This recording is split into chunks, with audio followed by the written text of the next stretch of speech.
Desde janeiro de 2016, está vigorando um novo acordo ortográfico que altera a forma como as palavras são escritas. Nossa reportagem conversou com um estudioso que explica onde se deram essas mudanças. Há mais de 30 anos, a discussão ganhou força principalmente ensejada pelos países de língua portuguesa. A proposta inicial, ainda nos anos 80 do século passado, da reforma ortográfica, ou seja, da escrita das palavras, era para ser ousada e mexia de fato em mais de 90% das palavras. Qual foi a intenção disso? Unificar a grafia de algumas construções, palavras e hífen. Essa era a intenção.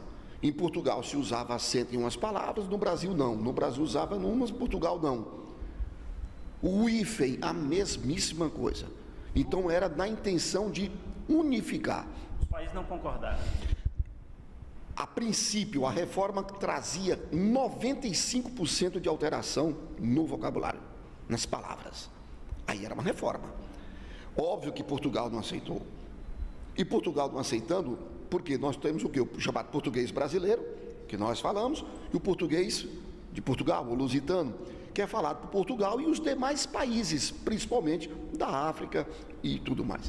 O que acontece? Eles não concordaram, porque essas mudanças eram muito profundas e abrasileirava mais ainda a língua portuguesa.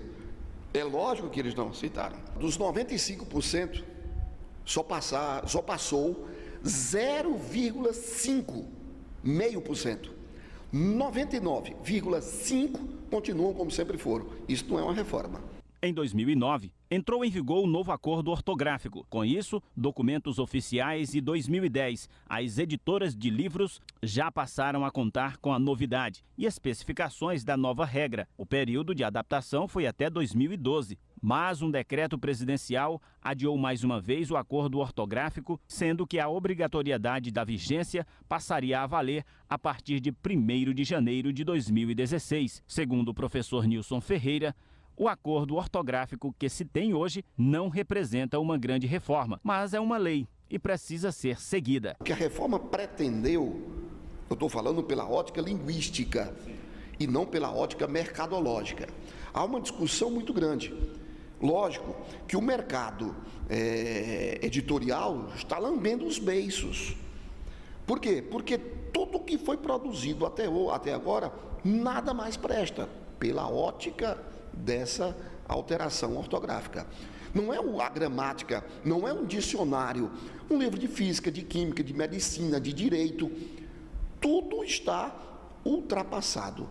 Tem que ser reeditado. Para o governo federal, o novo acordo ortográfico promove intercâmbio cultural, científico e vai possibilitar a divulgação do idioma e da literatura entre os países de língua portuguesa. O professor esclarece que as mudanças não afetam a língua falada e que as transformações não tão grandes são fáceis de serem compreendidas. Ele explica que as mudanças ocorreram em 3 aspectos: a acentuação gráfica, no uso do hífen e em casos especiais. A reforma ela é ortográfica, ou seja, ela vai alterar a grafia de algumas palavras.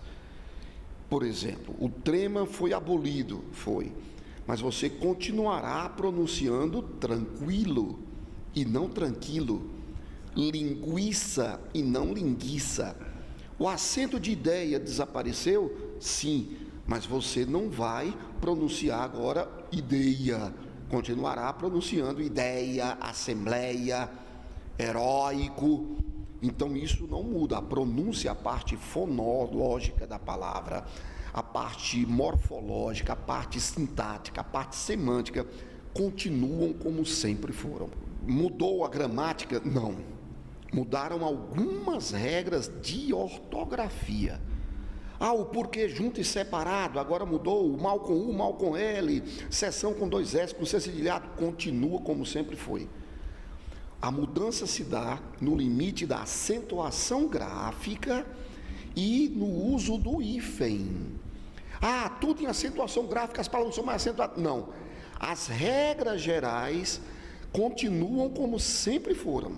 Nilson Ferreira é professor há 36 anos e já ministrou aulas nas principais escolas da capital. E após o novo acordo ortográfico, lançou um pequeno manual para tentar explicar as novas mudanças. Há mais de 20 anos é proprietário de um curso de língua portuguesa na Zona Leste, mas afirma que, se por um lado se consegue enxergar pontos positivos, por outro, acredita que os educadores vão encontrar dificuldades para conseguir repassar as mudanças para os alunos.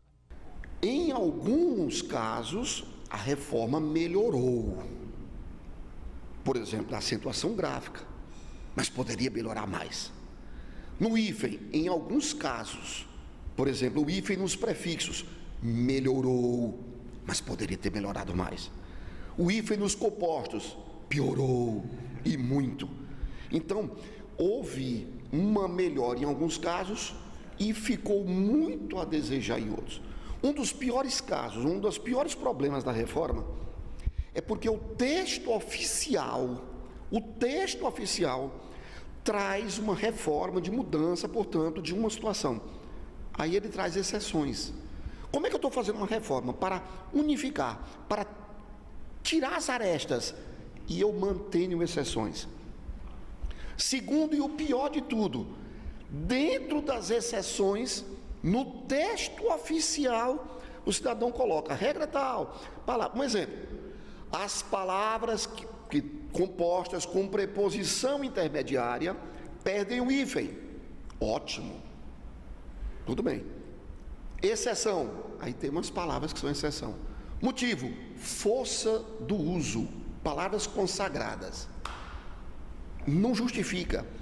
O pior de tudo, no lugar de ele colocar uma lista de palavras, e são aquelas, pronto, eu vou trabalhar em cima dessa ideia. Não, ele dá uma lista de algumas palavras e ao final ele bota etc. Como é que eu vou saber quem são as que estão inclusas no etc?